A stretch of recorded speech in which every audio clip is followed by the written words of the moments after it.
കല്യാണം കഴിച്ചിട്ടില്ലല്ലോ? ഇല്ല. കല്യാണം കഴിക്കുന്നതിന് മുമ്പ് ആണുങ്ങൾ പലതും പറയും. അതൊന്നും നമ്മൾ മൈൻഡ് ചെയ്യരുത്. അതൊക്കെ വെറുതെയാണ് കുട്ടി. കല്യാണം കഴിച്ച ഒരാളെന്നുള്ള നിലയിൽ, കല്യാണം കഴിക്കാത്തൊരു കുട്ടി എന്നുള്ള നിലയിൽ. നടി നവ്യ നായരാണ് ആരാധകർക്കിടയിൽ ഇന്ന് സജീവ ചർച്ചാ വിഷയം.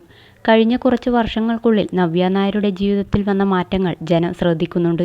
ഈ അഭ്യൂഹങ്ങൾക്ക് ആക്കം കൂട്ടുന്നതാണ് കഴിഞ്ഞ ദിവസം നവ്യ നായർ പങ്കുവച്ച വിഷുദിന ഫോട്ടോ. അച്ഛനും അമ്മയ്ക്കും മകനും സഹോദരനുമൊപ്പമാണ് നവ്യ വിഷു ആഘോഷിച്ചത്. ഭർത്താവ് സന്തോഷ് മേനോൻ ഒപ്പമുണ്ടായിരുന്നില്ല. റിപ്പോർട്ടുകൾ പ്രകാരം സന്തോഷ് മേനോൻ തൻ്റെ അമ്മയ്ക്കൊപ്പമാണ് വിഷു ആഘോഷിച്ചത്. ഏറെ നാളുകളായി വിശേഷ ദിവസങ്ങളിലൊന്നും നവ്യ നായർക്കൊപ്പം ഭർത്താവിനെ കാണാറില്ല. ഇതെന്തുകൊണ്ടാണെന്നാണ് ആരാധകരുടെ ചോദ്യം. വിവാഹം കഴിഞ്ഞ് ഭർത്താവിനൊപ്പം മുംബൈയിലേക്ക് പോയതായിരുന്നു നവ്യ. എന്നാൽ കഴിഞ്ഞ 5 വർഷമായി നടി കേരളത്തിലാണ്. മകനും മാതാപിതാക്കളും ഒപ്പമാണ്. വിവാഹത്തോടെ മാറിനിന്ന കലാരംഗത്ത് വീണ്ടും സജീവമായി.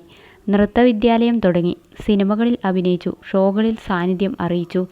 ഭർത്താവിൻ്റെ കാര്യങ്ങൾ മാത്രം നോക്കി വീട്ടിലിരിക്കുമ്പോൾ തൻ്റെ സ്വപ്നങ്ങൾ നേടിയെടുക്കാൻ കഴിയാത്തതിലെ വിഷമം നവ്യക്കുണ്ടായിരുന്നു.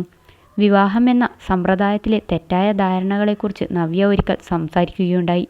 എൻ്റെ മകനെ നോക്കാനല്ല ഞാൻ അവനെ കല്യാണം കഴിപ്പിക്കുന്നത്. അവനൊരു കുട്ടിയല്ല.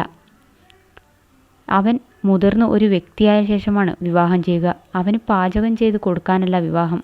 അവനെ വെച്ചുണ്ടാക്കി കൊടുക്കുന്ന, വേതനം കൊടുക്കാത്ത ജോലിക്കാരിയല്ല അവൻ കല്യാണം കഴിക്കാൻ പോകുന്ന പെൺകുട്ടിയെന്നും നവ്യ നായർ അന്ന് പറഞ്ഞു.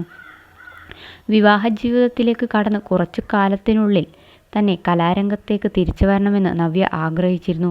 എന്നാൽ പല കാരണങ്ങളാൽ ഇത് നടന്നില്ല. പിന്നീട് UPSC ആയിരുന്നു നടിയുടെ ലക്ഷ്യം. എന്നാൽ വിവാഹം കഴിഞ്ഞ് കുഞ്ഞുണ്ടായി. ഇതോടെ ഭർത്താവ് വിട്ടില്ല.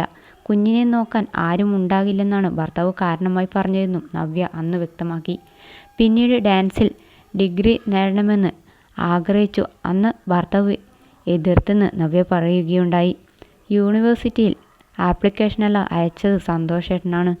മാസത്തിൽ 2 തവണ അവിടെ പോയി 6 ദിവസം അവിടെ താമസിക്കണം.